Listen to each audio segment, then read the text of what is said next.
Hello, and welcome back to another session and podcast of Cosmic Convos, where we discuss any kinds of topics with esoterics, spirituality, questions, definitions, understandings of everything that you guys want to know about. So, if you have your own topic that you want me to discuss, email that email address down below, cosmiccassie@outlook.com, or visit my website. And you can also visit my website for additional content or to catch up on other podcast sessions that you've missed out on. I'm also on YouTube at Cosmic Cassie 369. Let's go ahead and jump into today's Cosmic Convo, which is ways that we receive guidance. I want to go over some of the most common ways that spirits and your guides and angels they communicate with everyone around them. And there's some very specific ways that you can pick up on this communication and realize if you are trying to be communicated with by a guide or a spirit or someone like this. So, as I do my readings, this is where I'm getting my information is from my own personal clients and experiences of how I see that they are getting messages and they're usually questioning, is this a message? And sometimes that is the very first hint is if you are receiving some kind of information in any kind of way and you keep questioning, is someone communicating with me? Are my guides trying to tell me something? Is this a spirit letting me know something? That's usually a really good indicator that yes, it is. Just the fact that you have to question it typically means that is exactly what is happening. So, one of the main ways that I will see different kinds of communication come in, again, this can be from passed on loved ones, your own personal guides or deities that you work with, goddesses, gods, things like this, your angels, or whatever your religious belief or spirituality journey is. This is the main way that I see most people come in being communicated with is quite literally through intuitive thoughts. Intuitive thoughts are a little bit different than intuitive messages or feelings. When you feel something with your intuition, it's typically a feeling in your gut. It's quite literally that gut feeling that I need to go left, I need to go right, I need to leave. This person isn't safe. It's a very regal gut feeling that you feel. It's primal. Okay. Intuitive thoughts are more of these thoughts that kind of vaguely come into your mind and then leave. They don't linger and they don't come in as if someone's actually saying them to you and communicating them with you. So it doesn't feel telepathic. It doesn't feel like there's a conversation happening. It quite literally is a very random thought that pops into your mind for no specific reason. This is what I refer to as an intuitive thought.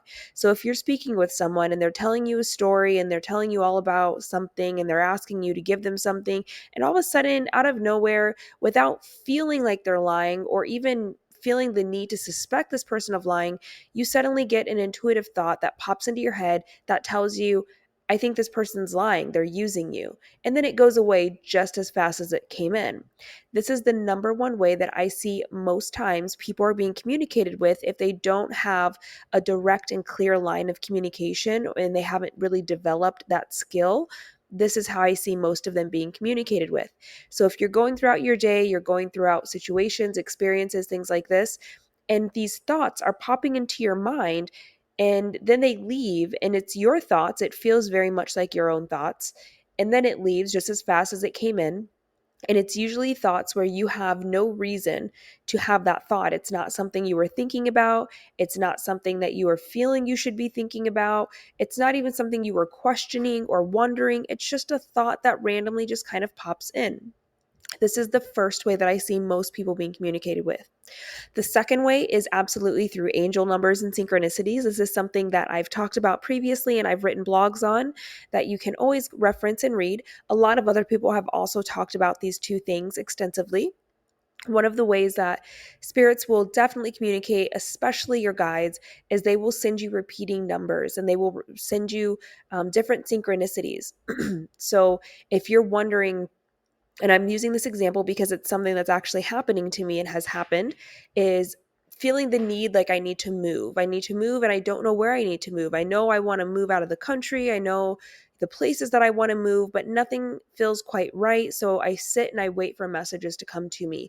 And the way the message came to me is first it was through a thought where I randomly got a thought to look something up, and I went ahead and looked it up, and I was led to Washington State through looking this up. And I kind of duly noted it, said thank you. If this is what you're trying to let me know and tell me, please, give me a little bit more validation with that just so I know this is a message. And then in the next week of that thought leading to me looking up Washington State, I randomly started talking to people who I would find out moved here from Washington, still live in Washington, and are just visiting Arizona. I would have clients from Washington visiting Washington come and speak with me. I found out that a coworker was originally born in Washington and moved to Arizona. And I would have all these random synchronicities around Washington. So, this is the second most common way. And this is a really good way that you can start to ask for clear communication and validation, kind of in the way that I did, where if you need some extra validation on an answer or a decision or something like this, ask for them to send you signs and messages. And you will begin to have synchronicities around the exact thing that you're seeking more information on. The third way is going to be through this is what I would call, it's kind of like astral projection. It's kind of like dreaming. So not everyone will have vivid dreams that they remember. And so I don't want to, say that it's just through dreaming that you'll receive these messages. A lot of times what happens is people that, they don't even have to meditate daily. They don't have to be into that kind of practice. They don't have to be into dream recall or anything like this, or even astral projection.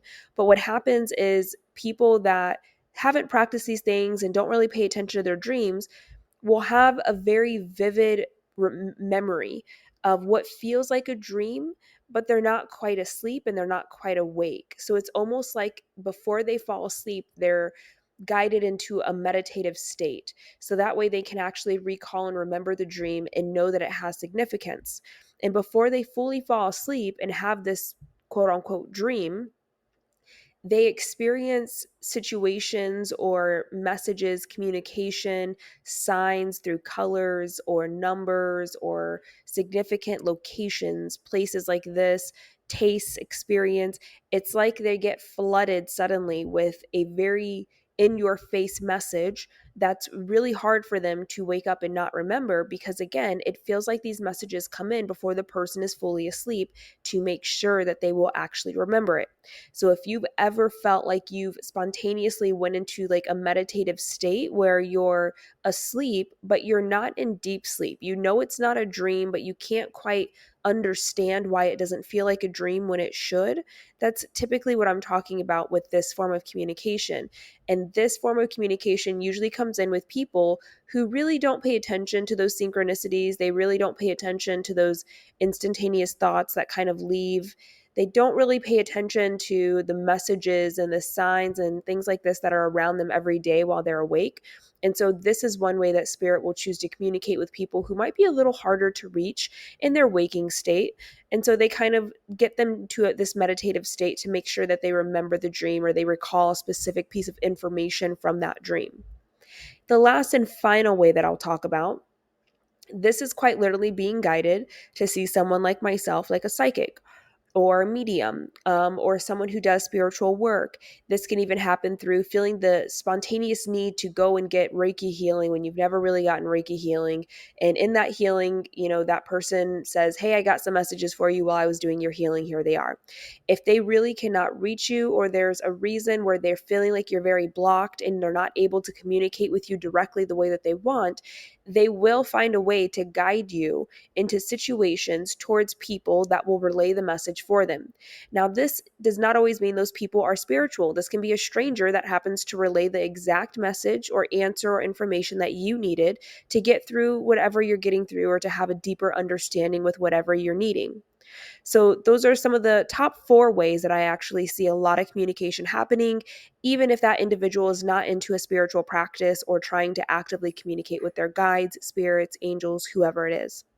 Again, if you would like a personal reading or would like to know anything more about this topic or subject, I do have other free content available, as well as channeled messages every Friday on YouTube, and you can access those through my website or get a personal reading there at cosmiccassie.com.